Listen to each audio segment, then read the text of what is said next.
Sate Padang, sajian unik berbuka puasa. Tapi yang menarik, sate Padang konon disebarkan oleh para santri Sumatera Barat yang merantau ke Nusantara.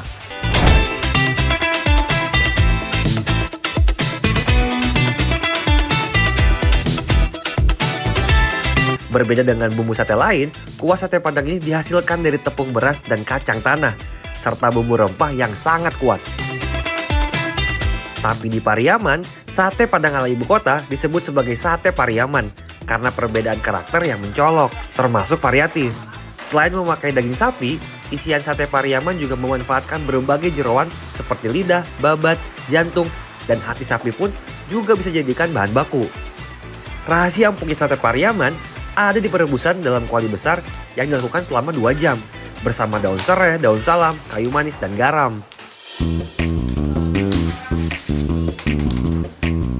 Air sisa rebusan daging digunakan sebagai kaldu dengan tambahan berbagai bumbu seperti bawang putih, bawang merah, cabai rawit, dan penyedap.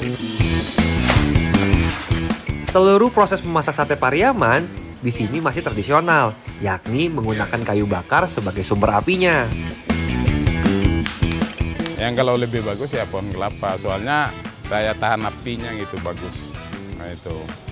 Kalau yang untuk yang pertama tadi kulit manis itu kayunya ya cuman tergantung harganya juga. Kalau soal untuk dimasak ya untuk sate ini lebih harum lagi kan aromanya itu ya kulit manis gitu. Erat kaitannya dengan perdagangan rempah di Sumatera Barat, para pedagang India sendiri disebut-sebut telah masuk ke kota Padang Pariaman sejak abad ke-9. Meski versi sate Pariaman disebut sebagai awal kemunculan sate khas Sumatera Barat, banyak yang mengamini bahwa tersebarnya sate Padang justru berawal dari Padang Panjang. Pasalnya, kota ini menjadi pusat pendidikan agama Islam sejak abad ke-17 dan mencapai puncaknya di awal 1900-an. Dari sinilah sate Padang menyebar, dibawa oleh para santri yang bertugas untuk berdakwah.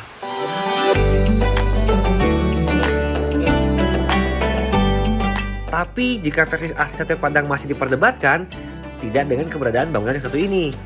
Menjadi salah satu masjid tertua di Solok, Masjid Tuo Kayu Jau adalah saksi bisu perjalanan syiar Islam di Sumatera Barat.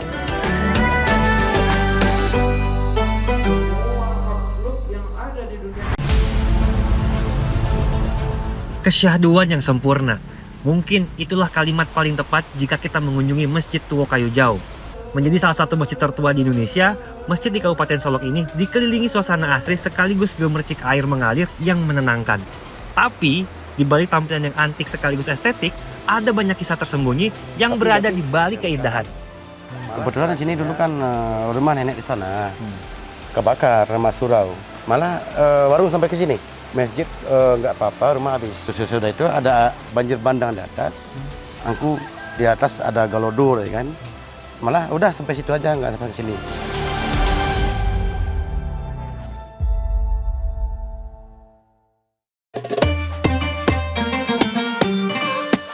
Terletak di Jorong Kayu Jau, Kecamatan Gunung Talang Solok, Masjid Nurul Islam Koto Kayu Jau atau biasa dikenal Masjid Tuo Kayu Jau memang tak sebatas rumah ibadah umat muslim.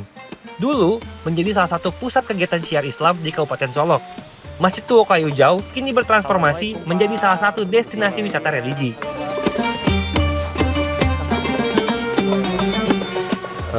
Berdirinya 1419, sekarang umurnya sudah 606 tahun. Yang bawa ke sini ada orang tuanya. Di keluarga belakang ada makamnya, Syekh Mansur. Di sana satu ada Angku Labai. Setelah penyebaran Islam, dibikinlah masjid di sini. Tujuan cari air. Di mana ada air, di situ bikin masjid. Ya, Angku Masyur dan Angku Labai adalah dua ulama terkemuka di Solok, Sumatera Barat yang memprakarsai pendirian Masjid Tuo Kayu Jau pada sekitar abad ke-16. Angku Masyur berperan sebagai imam, sementara Angku Labai menjadi bilal atau muazin. Angku Masyur sendiri dikenal memiliki suara yang merdu dan bacaan Quran berirama yang sangat indah. Tak hanya di kawasan Kayu Jau, Angku Masyur bisa dibilang ulama yang mengislamkan warga Solok pada masa itu.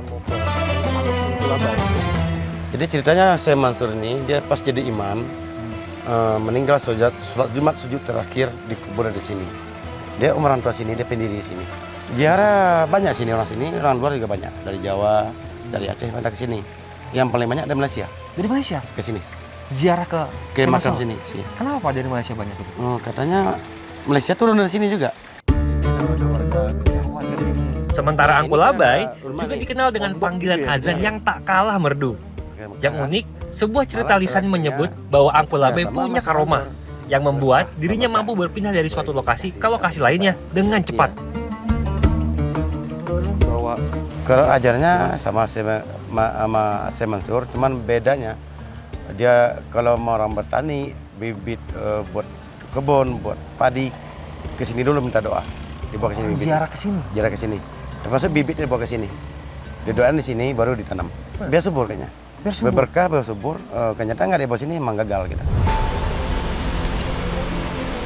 Bangunan masjid seluruhnya menggunakan material kayu jau, sebuah kayu lokal yang terkenal sangat kuat dan tahan lama. Konon, saat pembangunan masjid, kayu-kayu jau yang dikumpulkan sebagai bahan pembangunan hanyut di sungai hingga sampai pada lokasi masjid sekarang. Akibatnya, masjid pun dibangun di lokasi tersebut, sehingga tidak perlu repot membawa kembali kayu-kayu yang hanyut ke tempat semula. Ketika disentuh, kayu terasa dingin. Mungkin inilah yang membuat hawa di dalam masjid terasa sangat sejuk.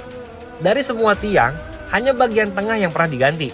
Itu pun bukan karena lapuk, tetapi ukurannya yang besar membuat masjid terasa gelap. Enggak, ini masih asli semua.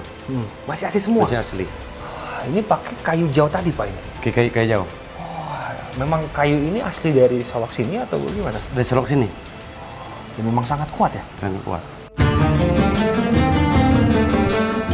Setiap bagian pada bangunan masjid dibuat dengan nilai falsafah yang kuat. Tangga, jendela, dan tiang memiliki jumlah ganjil yang menggambarkan rukun Islam dan rukun sholat. Di sini ada tiang ganjil, jendela ganjil, tangga ganjil melambangkan rukun Islam dan rukun sholat. Atap masjid berbentuk tumpang tiga yang terbuat dari ijuk, menunjukkan perpaduan corak Minangkabau dan pengaruh Hindu-Buddha pada masa awal masuknya Islam. Ketebalan ijuk mencapai 15 cm. Permukaan atap dibuat tidak datar alias cekung, sebuah teknologi tradisional yang sangat cocok untuk daerah tropis karena bisa mengalirkan air hujan lebih cepat. Setiap tingkatan memiliki celah untuk pencahayaan.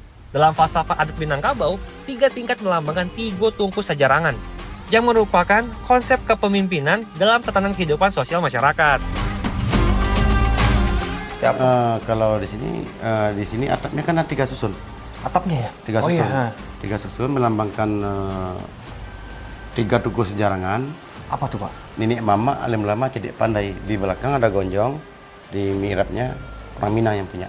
Nini mama tuh apa maknanya? Maksudnya tuh apa? Nenek mama penghulu-penghulu sini, pemungkar sini. Iya, di sini memang ada nenek emak namanya. Dalam istilah yang umum, Niniak Mama merupakan pemimpin yang mengatur adat istiadat dan menjaga tradisi masyarakat Minangkabau. Alim ulama bertugas memimpin dalam aspek spiritual, sedangkan Cak Dia Pandai merupakan kelompok intelektual yang memiliki pengetahuan. Warga sini banyak, dari luar juga banyak. Nah, contohnya malam Jumat, dan malam Jumat itu ada dari Jawa, dari Medan, dari mana. Ada yang zikir sini, datang Isya pulang subuh. Tujuan mereka rata apa, Pak? Minta karomahnya ke sini atau minta karomahnya terus kayak kecil kenyamanan. Di sini kan nggak berisik. Padahal malam yang kedengar air doang. Seperti masjid tua lainnya di Indonesia, masjid ini juga memiliki beduk atau disebut tabuah dalam bahasa Minang. Beduk yang diperkirakan berusia sama dengan masjid ini diletakkan di bangunan tersendiri di lingkungan masjid. Sebagai salah satu cagar budaya di Sumatera Barat yang diawasi oleh Balai Pelestarian Peninggalan Purbakala, ada beberapa kisah unik yang mengiringi perjalanan Masjid Tua Kayu Jau. Kebetulan di sini dulu kan rumah nenek di sana kebakar sama surau. Terus malah warung sampai ke sini. Masjid nggak apa-apa, rumah habis. Sudah itu ada banjir bandang di atas. Orang lapor ke Syekh Mansur Angku Labai. Angku di atas ada galodor, ya kan. Malah udah sampai situ aja, nggak sampai ke sini. Ke sini nggak ada, sampai situ aja.